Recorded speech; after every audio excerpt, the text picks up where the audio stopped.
పథకాలు ఇచ్చి ఆశ పెట్టేది వాళ్ళే, ఇచ్చేసేది కూడా వాళ్ళే. వస్తే బాగుంటుంది, అభివృద్ధి జరిగిద్ది అనుకుంటున్నారు. అభివృద్ధి జరుగుతుంది అనుకుంటే మరి టీడీపీ రావాలని మేము అందరూ అనుకుంటున్నారు కాబట్టి దాన్నే మేము ప్రోత్సహిస్తున్నాం. అది ఏమో తెలియదు మరి, అది అంచనా అయితే చెప్పలేం. ఎందుకంటే రెండు పోటీ పోటీగా ఉన్నాయి కదా. అది ఇప్పుడు ఏపీలో ఎన్నికలు జరుగుతున్నాయి కదా సార్, నెక్స్ట్ సీఎం ఎవరైతే బాగుంటుంది? బాబు గారు అయితే బాగుంటుంది. ఎందుకని? ఆయన వస్తే డెవలప్మెంట్ అవుద్ది, అభివృద్ధి కానీ కంపెనీలు పంపిణీలు వస్తాయని బాగుంది. జగన్ పరిపాలన అనిపించింది. జగన్ పరిపాలన అంత ఇదేం లేదండి. కూటమికి ఎన్ని సీట్లు వస్తాయి అనుకుంటున్నారు మరి? కోటానికి 140, 150 వస్తాయి అనుకుంటున్నాం. ఇప్పుడు ఏపీలో ఎన్నికలు జరుగుతున్నాయి కదా, నెక్స్ట్ సీఎం ఎవరైతే బాగుంటుంది అనుకుంటున్నారు? చంద్రబాబు గారు వస్తేనే బాగుంటుందండి. ఎందుకని సార్? ఆయన పరిపాలన అన్నీ ఉన్నాయన్న, ఈయన లేదన్న. కూటమి వస్తే ఎలా ఉండబోతుంది మన దగ్గర మరి? ఓటమి వస్తేనా దారుణంగా ఓడిపోతారని అనుకుంటున్నానన్న. ఇప్పుడు ఏపీలో ఎన్నికలు జరగబోతున్నాయి కదా, నెక్స్ట్ సీఎం ఎవరైతే బాగుంటుంది మన దగ్గర? చంద్రబాబు నాయుడు. ఎందుకని? ఎందుకంటే ఆయన ఉంటే జాబ్స్ డెవలప్మెంట్ అవన్నీ ఉంటాయి, డెవలప్మెంట్ ఉంటుంది. ఎన్ని సీట్లు వస్తాయి అనుకుంటున్నారు కూటమికి మొత్తానికి? రావచ్చు 110 అలాగా. ఓకే. ఇప్పుడు ఏపీలో ఎన్నికలు రాబోతున్నాయి కదా, నెక్స్ట్ సీఎం ఎవరైతే బాగుంటుంది అనుకుంటున్నారు? చంద్రబాబు రావాలని. ఎందుకని? ఆయన ఉన్నప్పుడు అభివృద్ధి బాగుంది, ఇప్పుడు అభివృద్ధి కుంటుపడింది. ఎన్ని సీట్లు వస్తాయి అనుకుంటున్నారు మరి?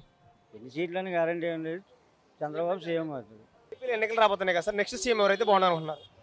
మేము ఫస్ట్ నుంచి చంద్రబాబే, ఫ్రమ్ ద బిగినింగ్. జగన్ పరిపాలన ఎలా అనిపించింది 5 సంవత్సరాలు? అంటే ఆయన ఎలా అన్నా ఉండనివ్వండి, మాకు మొదటి నుంచి ఈయన అభిమానం. అది ఏం వస్తే ఎలా ఉంటుంది మరి మన దగ్గర? బాగుంటుంది, చాలా బాగుంటుంది.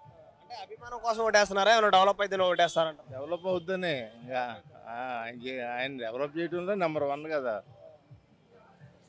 ఆయన రాజకీయ నాయకుడు కాకంటే కూడా మంచి అడ్మినిస్ట్రేటర్ చంద్రబాబు. అది కూటమికి ఉన్నారు సార్, 3 పార్టీలు కలిసి కదా, ఎన్ని సీట్లు వస్తాయి అనుకుంటారు కూటమికి? వస్తే 130 అబోవ్నే వస్తాయి అనుకో. ఇప్పుడు ఏపీలో ఎన్నికలు జరుగుతున్నాయి కదా సార్, నెక్స్ట్ సీఎం ఎవరైతే బాగుంటుంది మన ఏపీకి? బాబు అయితే బాగుంటుంది అనుకుంటున్నాం అండి. ఎందుకని? ఎందుకనంటే ఇది కొంపలు ముంచారా, అది రౌడీ రాజ్యం అయిపోయింది. మామూలు రాజ్యం వస్తే కొద్దిగా బాగుపడతాము, పిల్లలు ఏదైనా ఉద్యోగం చేసుకొని పడతారు అని వస్తాయి. అన్ని వ్యవస్థలు వ్యాపారం అన్నీ బాగుంటాయి. లేక ఇప్పుడు చేతులు కట్టుకొని ప్లాట్ఫారాల మీద కూర్చొని ఉన్నాగా. సచివాలయంలో జాబ్లు ఇచ్చారంట, కరెక్ట్ అంటారు అవన్నీ మరి? ఒట్టిదండి, వాలంటీర్లు కూడా ఇచ్చిన 8 లక్షల మందికి అది ఆ ఉద్యోగాలు ఇచ్చాను వాళ్ళకి కూడా, మాకు అయితే తెలియదు. ఇప్పుడు ఏపీలో ఎన్నికలు జరుగుతున్నాయి కదా సార్, నెక్స్ట్ సీఎం ఎవరైతే బాగుంటుంది అనుకుంటున్నారు మీరు? చంద్రబాబు నాయుడు గారు అయితే బాగుంటుంది. ఎందుకని? ఎందుకంటే ఆయన విజన్ గల నాయకుడు. ఏదైనా జాబులు రావాలన్నా, ఏదన్నా భవిష్యత్తులో బాగుండాలంటే నాయుడు రావాల్సింది. కూటమికి ఎన్ని సీట్లు వస్తాయి అనుకుంటున్నారు? 140 వస్తాయి అనుకుంటున్నాం.